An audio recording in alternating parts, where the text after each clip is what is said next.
স্বাগত খেলা যোগে আপনাদের সাথে আছি খালিদ জামিল। একটানা দ্বিতীয় দিনের মতো স্থবির হয়ে আছে দেশের ক্রীড়াঙ্গন। বাংলাদেশ প্রিমিয়ার লিগের বিভিন্ন দলের পূর্ব নির্ধারিত সব আনুষ্ঠানিকতা স্থগিত করা হয়। ওদিকে জাতীয় সংসদের দক্ষিণ প্লাজায় সর্বস্তরের মানুষের উপস্থিতিতে ওসমান হাদির জানাজা শেষে তাকে দাফন করা হয় জাতীয় কবি কাজী নজরুল ইসলামের সমাধির পাশে। টাইগার ক্রিকেট তারকা তাওহিদ হৃদয় বলছেন, বিদায় বেলায় এমন ভালোবাসায় সিক্ত হওয়ার সৌভাগ্য সবার হয় না। রিপোর্টে বিস্তারিত।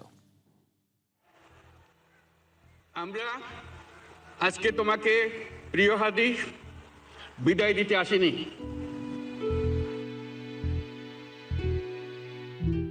যেতে নাহি দেব তবু যেতে দিতে হয়, তবু চলে যায়।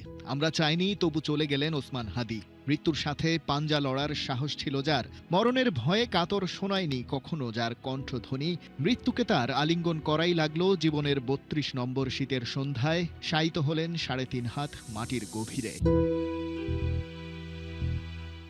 কোটি কোটি চোখের জলে পদ্মা, মেঘনা, যমুনার চর ভেসে হয়তো জোয়ার আসবে, তবে ফিরবে না বিপ্লবী ওসমান হাদি। সেই হারানোর শোকে ওঠা ঢেউ ভাসিয়ে নিচ্ছে সমুদ্র হিমাচল। খেলার মাঠে ছোট্ট ছেলেটাও আজ বিষণ্ণ বড়। যে আল্ট্রাস ফ্যানদের কারণে গ্যালারি উত্তপ্ত হয়ে থাকে, তারাও আজ শুধু একটা ব্যানার টানিয়ে উধাও। প্রিয় দলের জন্য গলা ফাটানো হয় না, দলও তাই চায় না মাঠে নামতে। ২৬ তারিখ থেকে শুরু হচ্ছে জমকালো বিপিএল এর দ্বাদশ আসর, অথচ ফ্র্যাঞ্চাইজিগুলো এখনও সেভাবে প্র্যাকটিসই শুরু করেনি। রাজশাহী ওয়ারিয়র্স কেবল বলল, শোকে স্তব্ধ সারা দেশের সাথে ওসমান হাদির মতো থমকে যেতে হয়েছে তাদেরকেও। জার্সি উন্মোচন অনুষ্ঠান, রঙিন আলোর ঝলকানি, কোনো কিছুরই যেন আর কোনো মানে নেই। আমরা সবাই মর্মাহত। স্বাভাবিকভাবে আমরা যে একটা প্রোগ্রামের মাধ্যমে সেটা আনভেল করার প্ল্যান ছিল, সেটাও আমরা ক্যান্সেল করছি।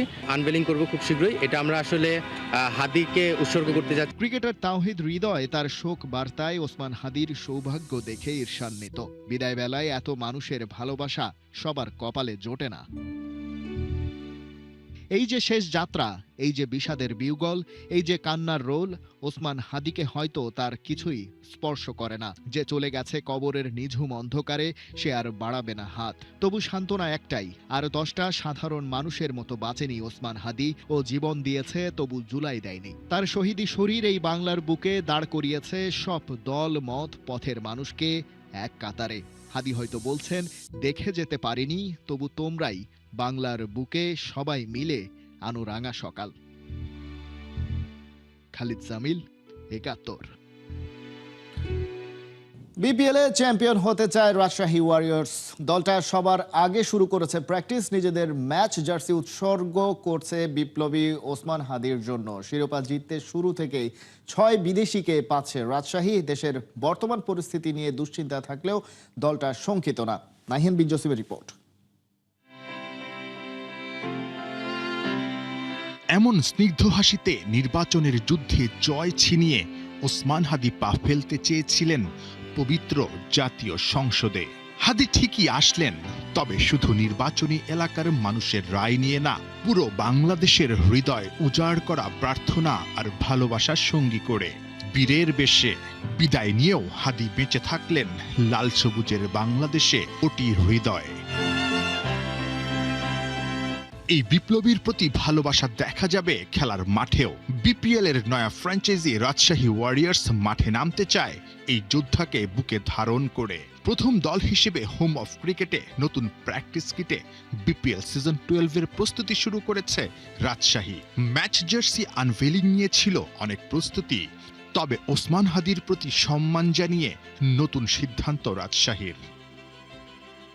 আনভেলিং এর যে একটা প্রোগ্রামের প্ল্যান ছিল, স্বাভাবিকভাবে দেশের এই পরিস্থিতি এবং হাদির এই ঘটনার কারণে আমরা সবাই মর্মাহত।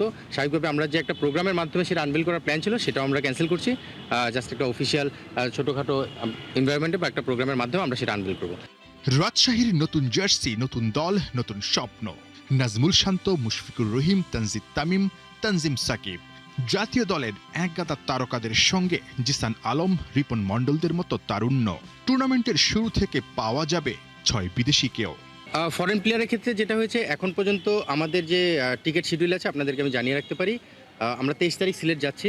স্বাভাবিকভাবে 22 তারিখে আমাদের 6 জন ফরেন প্লেয়ার 22 তারিখে আমাদের সঙ্গে ঢুকে যাবে, বা 23 তারিখ সকালেও যদি আসতে পারে। আমরা 23 তারিখ বিকেলের ফ্লাইটে আমরা সিলেট যাচ্ছি। আমাদের 6 জন ফরেন প্লেয়ার আমাদের সঙ্গে একসঙ্গে ডোমেস্টিকে ফ্লাই করবে। সাহেবজাদা ফারহান, হুসেইন তালাত, মোহাম্মদ নওয়াজ, তারপরে লামিচানে থাকছে, বিনুরা থাকছে এবং জাহানবাদ। এই 6 জন প্লেয়ার প্রথম থেকেই থাকছে। দরজায় কড়া নাড়ছে বিপিএল এর 12তম মৌসুম। মঞ্চ প্রস্তুত, কিন্তু শঙ্কা দেশের বর্তমান অবস্থা। একটাই প্রশ্ন, ঠিকঠাক খেলা মাঠে গড়াবে তো? অনেস্টলি যদি আমাকে জিজ্ঞেস করেন, আসলে দেশের এই পরিস্থিতিতে আমরা সবাই শঙ্কিত। আসলে সিকিউরিটির ব্যাপারটা নিশ্চিতভাবেই বোর্ড সেটা লুক আফটার করছে। অ্যাজ এ টিম হিসেবে আমরা কিন্তু আমাদের যে প্রিপারেশন, আমাদের যে নিজেদের প্রস্তুতি নেওয়া খেলার জন্য, সেই কাজগুলো আমরা করে যাচ্ছি। চ্যাম্পিয়ন হবার টার্গেটে ছুটছে রাজশাহী ওয়ারিয়র্স, কিন্তু কে হবেন সেনাপতি? শান্ত মুশফিক নাকি আকবর আলী?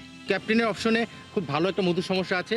নিশ্চিতভাবেই আপনারা আজকে হয়তো জেনে যেতে পারবেন, আজকে না হলেও কালকের মধ্যে অবশ্যই আপনারা জেনে যেতে পারবেন যে আমাদের ক্যাপ্টেন কে হচ্ছে। নাহিম বিন জাসিম, 71, ঢাকা।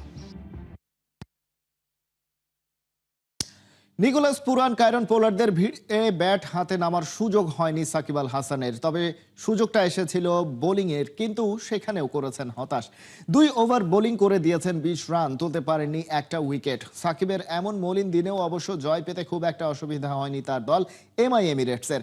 আইএল টি20তে আগে ব্যাট করে সাকিবের এমআই এমিরেটসের সংগ্রহ ছিল 187 রান। দলের হয়ে সর্বোচ্চ 24 বলে 40 করেছেন নিকোলাস পুরান।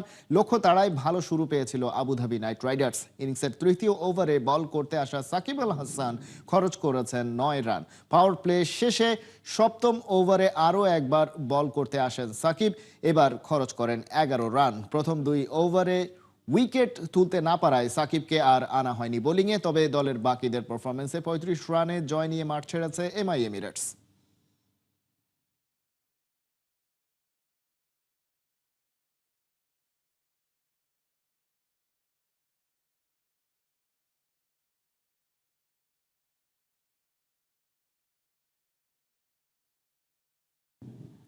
প্রস্তুত ভবিষ্যতের হামজা চৌধুরী, সমিত সোমদের তুলে আনার মঞ্চ। নোয়াখালীর শহীদ ভুলু স্টেডিয়ামে রবিবার শুরু হচ্ছে অনূর্ধ্ব 15 জাতীয় ফুটবল লিগের ফাইনাল রাউন্ড। সেরা 12 দলের লড়াইয়ে শিরোপা ছিনিয়ে নিতে মরিয়া নোয়াখালী।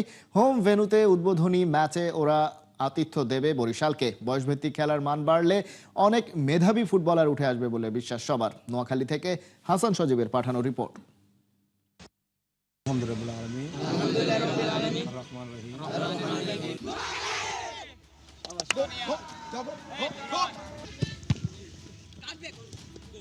হামদার মতন প্লেয়ারের সাথে খেলবো, সমিত সোমের মতন খেলবো। শেষ বিকালে সূর্য ক্লান্ত, বিদায় নেবার পালা দিনের আলোয়। কিন্তু ক্লান্তি যেন ছুঁতে পারেনি 15 না পেরোনো ফুটবলারদের। টকবগে রক্ত ওদের শরীরে বইছে আগুনের মতো। চোখে স্বপ্ন, পায়ে গতি, বুকে সাহস। ওরা জানে না ক্লান্তি কি, ভয় কি। জয় এবং জয়ই ওদের ডিকশনারিতে একমাত্র শব্দ। নোয়াখালীর শহীদ ভুলু স্টেডিয়াম, মাঠের প্রতিটি ঘাস প্রস্তুত ফুটবল আমেজে মস্তে। শীতের বিকালে প্র্যাকটিসে ঘাম জড়াচ্ছে নোয়াখালী। রবিবার অনূর্ধ্ব 15 জাতীয় ফুটবল লিগের ফাইনাল রাউন্ডে ওরা আতিথ্য দেবে বরিশালকে। নিজেদের ঘরের উঠোনে খেলা, চাপ নাকি প্লাস পয়েন্ট? আমি প্রথমে ধন্যবাদ দিচ্ছি বাহুফেকে দিয়ে এত সুন্দর একটা টুর্নামেন্ট আয়োজন করার জন্য। এখানে 64 জেলায় টুর্নামেন্টটা হয়েছে, সেখান থেকে সর্বোচ্চ সেরা 12টা টিম নোয়াখালীতে আসছে। তারা অনেক ভালো টিম এবং আমাদেরও কনফিডেন্স আছে, আমাদের টিম অনেক ভালো টিম। নিজের জেলায় খেলা, নিজের দর্শক থাকবে, সব থাকবে, এখানে টেনশন না নিয়ে রিল্যাক্স ভাবে খেলবে এখন, এবং আমরা চ্যাম্পিয়ন হওয়ার চেষ্টা করবো। অবশ্যই তাদেরকে অনেক ধন্যবাদ যে ওনারা অনেক সুন্দর একটা পরিবেশ তৈরি করছে। খারাপ কাজ থেকে ছেলেপেলেদেরকে মাঠে ফেরানোর জন্য অনেক চেষ্টা করতেছে। সো আশা করি আমাদের নোয়াখালী টিমটা অনেক ভালো খেলবে ইনশাল্লাহ। 64 জেলা থেকে সেরা 12 দলের লড়াই। তবে লড়াইটা কেবল 12 দলের মধ্যেই সীমাবদ্ধ নয়। এখান থেকে ওরা স্বপ্ন বুনবে জাতীয় দলের হয়ে খেলতে, লাল সবুজের নায়ক বনে যেতে। হামজা ইফেক্ট যে ওদের মাঝে ক্ষুধা বাড়িয়েছে বহুগুণ। হামজা আসার পর থেকে বা সুমিত, আমাদের যে প্লেয়ারগুলো আসছে এখন, ইয়াং যে প্লেয়ারগুলো, ওরা ওদের ফুটবলের প্রতি বিশাল একটা আগ্রহ বেড়ে গেছে। তারা সবাই চাচ্ছে এখন ফুটবল খেলার জন্য এবং ভালো প্লেয়ার হওয়ার জন্য। তাদের একটা গার্জিয়ান লেভেলেও জেলা স্কুলে আমাদের একটা ক্যাম্পাস, ওইখানে মারা নিয়ে আসে, বাবারা নিয়ে আসে যে আমার প্লেয়ারটা রাখেন। স্বপ্ন অনেক বেড়েছে, হামজা, সমিত সোম, ফাহমিদুল তারা আসছে। আমাদেরও স্বপ্ন আমরা এদের সাথে প্লেয়ার আরও ইনশাল্লাহ আরও ভালো ভালো প্লেয়ার উঠবে আশা করি। কারণ বাউফে যেগুলা আয়োজন করছে, যেসব লিগ, ইনশাল্লাহ খুব ভালো, আশা করি আরও ভালো ভালো লিগ আয়োজন করবে এবং বয়সভিত্তিক লিগগুলো করলে খুদে ফুটবলাররা আগ্রহ বাড়বে এবং তার এক্সপিরিয়েন্স বাড়বে তারা খেলার জন্য। আমার ড্রিম ন্যাশনাল টিম খেলা, হামজা ভাইয়ের সাথে খেলা, তারপরে সমিত সোমের সাথে খেলা, জামাল ভাইয়াদের সাথে খেলা। হ্যাঁ ইনশাল্লাহ আল্লাহ যদি চায়। বাংলাদেশের ফুটবল অনেক বেশি ব্যস্ত, বিশেষ করে হামজা চৌধুরী, সমিত সোমদের দিয়ে একের পর এক ম্যাচ খেলাচ্ছে বাংলাদেশ, তাতে দর্শকও বাড়ছে। কিন্তু একটা দিকে ফোকাস হারিয়ে যাচ্ছিল, সেটা হচ্ছে বয়সভিত্তিক খেলা, যার মাধ্যমে ভবিষ্যতের বাংলাদেশ তৈরি হবে। অনূর্ধ্ব-15 জাতীয় লিগের ফাইনাল রাউন্ড হচ্ছে নোয়াখালীতে। মাঠ নিয়ে সমস্যা রয়েছে, অনেক সুযোগ সুবিধা নাই, কিন্তু সবচেয়ে বড় ব্যাপারটা হচ্ছে লিগটা ঠিকঠাকভাবে আয়োজিত হচ্ছে এবং যার মাধ্যমে বড় সম্ভাবনা তৈরি হচ্ছে। হাসান সজীব, ৭১, শহীদ ভুলু স্টেডিয়াম, নোয়াখালী। প্রথমবারের মতো বাংলাদেশ ফুটবল লিগে হারের তেতো স্বাদ পেল বসুন্ধরা কিংস। টানা 5 জয়ে আকাশে উঠতে থাকা লাল সাদা ব্রিগেডের মুদ্রার উল্টো পিঠ দেখিয়েছে পুলিশ এফসি। ঘরের মাঠে ম্যাচটি জিতে নিয়েছে 2-1 ব্যবধানে। গাজীপুরের শহীদ বরকত স্টেডিয়ামে ম্যাচের শুরুতেই বসুন্ধরার চাপে ফেলে পুলিশ এফসির রাব্বি হোসেন রাহুল। মাত্র তৃতীয় মিনিটেই ওরা গোল করে এগিয়ে যায়। ম্যাচের 32 মিনিটে ফয়সাল আহমেদ ফাহিমের দুর্দান্ত গোলে সমতায় ফেরে বসুন্ধরা কিংস। এরপর 90 মিনিটে আর কোনো গোল হয়নি, কিন্তু যোগ করার সময় তৃতীয় মিনিটে মিডফিল্ডার শফিক কুচির গোল বসুন্ধরাকে দেয় লিগে প্রথম হারের স্বাদ। ম্যাচ হারলেও লিগে এখনো শীর্ষে আছে বসুন্ধরা কিংস। 7 ম্যাচ শেষে 5 জয়ে 1টি ড্র ও হারে কিংসের পয়েন্ট 16।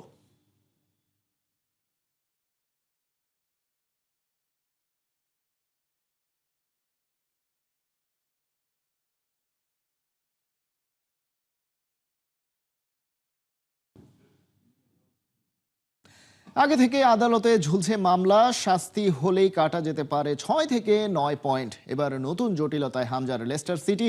ক্রিসমাসের আগে স্টাফদের বেতন দিতে পারেনি ক্লাবটা। বেতন না পেয়ে কান্নায় ভেঙে পড়ছেন স্টাফরা। কোহিনুর কণা রিপোর্ট।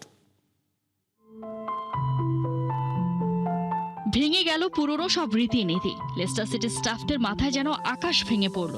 ক্রিসমাসের আগে এবার আর হচ্ছে না বেতন। ক্লাবের হঠাৎ এমন সিদ্ধান্তে ভেস্তে গেল ক্রিসমাস নিউ ইয়ার উদযাপনের সব পরিকল্পনা। বেতন না পেয়ে অনেকেই কান্নায় ভেঙে পড়েছেন। সাধারণত মাসের শেষ দিনে চলতি মাসের বেতন পেয়ে থাকেন স্টাফরা, কিন্তু ডিসেম্বরে ক্রিসমাসের বেশ আগেই সবার হাতে পৌঁছে যায় যার যার স্যালারি। সেই ধারাবাহিকতায় শুক্রবারই বেতন পাওয়ার কথা ছিল সবার, তবে হলো ব্যতিক্রম। জানিয়ে দেয়া হলো 31 ডিসেম্বরের আগে বেতন দিতে পারবে না লেস্টার সিটি। আর সেই কথাও স্টাফরা জানলো ক্রিসমাসের আগে শেষ কর্মদিবসে। এমন ঘটনায় অবশ্য ক্ষমা চেয়েছে ক্লাব কর্তৃপক্ষ। উৎসবের এই সময়টায় আগাম বেতন দেওয়া এখানে একটা রীতি, আর এবার তার বরখেলাপ হচ্ছে। বেতন দিতে না পারার বিষয়টি আগে জানাতে না পারার জন্য দুঃখিত, অনুগ্রহ করে ক্ষমা করবেন। এই ঘটনার মধ্য দিয়ে সমস্যার নতুন অধ্যায় যোগ হলো লেস্টার সিটির।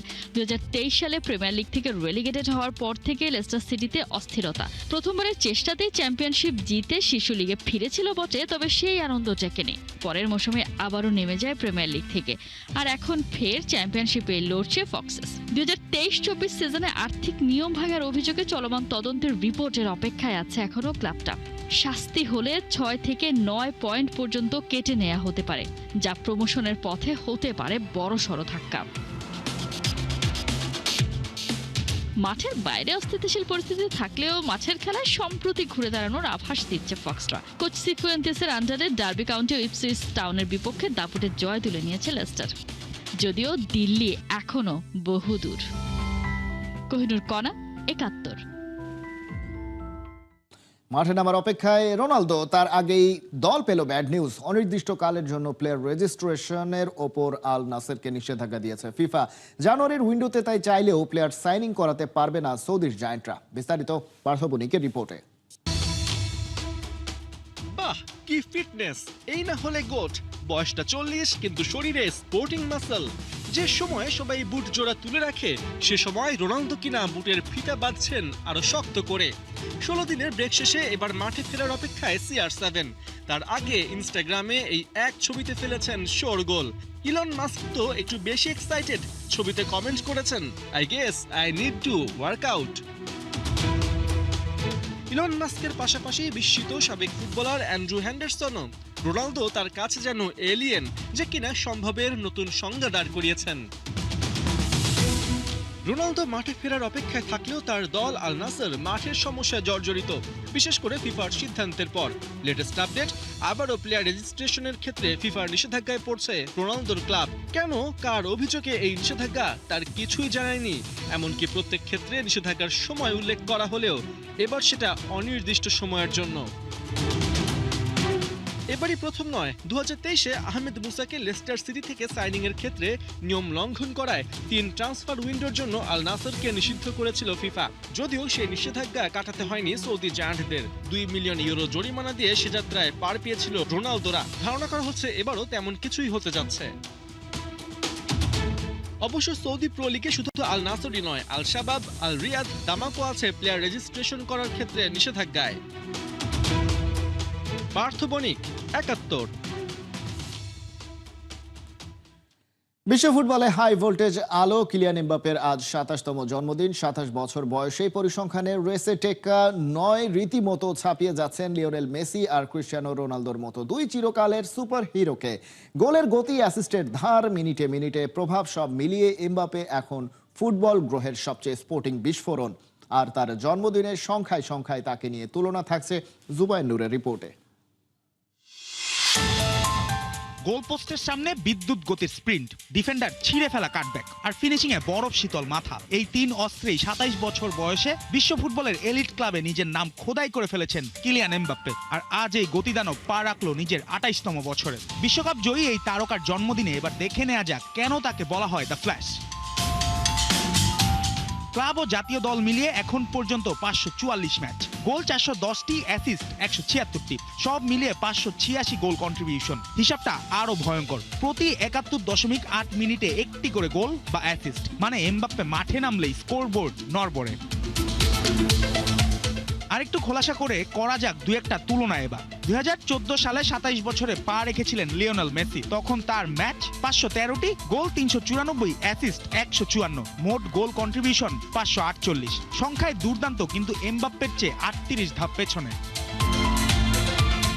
আর ক্রিস্টিয়ানো রোনালদো 2012 সালে রিয়াল মাদ্রিদের জার্সিতে তার তৃতীয় মৌসুমে 27 বছর বয়সে পৌঁছান CR7। ম্যাচ 531, গোল 272, অ্যাসিস্ট 106, মোট 378 গোল কন্ট্রিবিউশন। এই ছিল এখনকার খেলা যুগে। সরাসরি সংবাদ অনুষ্ঠান দেখতে চোখ রাখুন 71-এর ফেসবুক পেজে এবং সাবস্ক্রাইব করুন 71-এর ইউটিউব চ্যানেল। 71-এর সাথেই থাকুন।